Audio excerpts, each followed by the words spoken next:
नमस्कार. मी नरेंद्र पाटील काळे आणि आपण पाहत आहात खबरनामा न्यूज. शेतकरी, कायदा आणि सत्याचा आवाज. जय हरी विठ्ठल.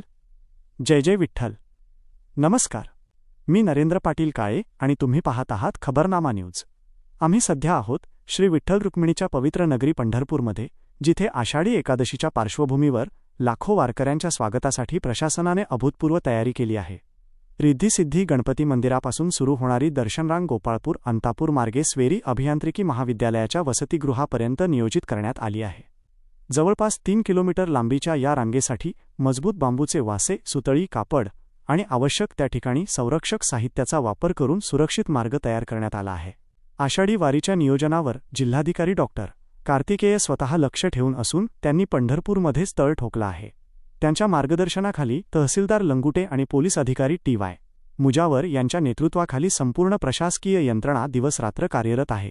वारकऱ्यांसाठी पिण्याच्या पाण्याची व्यवस्था, फिरती व कायमस्वरूपी शौचालये, आरोग्य सेवा, भोजन व्यवस्था, आपत्कालीन मदत केंद्रे तसेच वाहतूक आणि पददर्शन मार्गदर्शक फलक शहरभर उभारण्यात आले आहेत.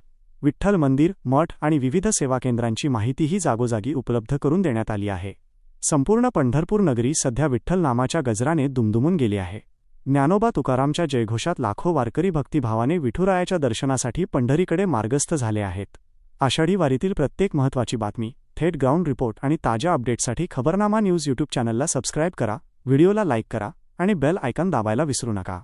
कॅमेरामनसह पंढरपूरहून नरेंद्र पाटील काळे, खबरनामा न्यूज.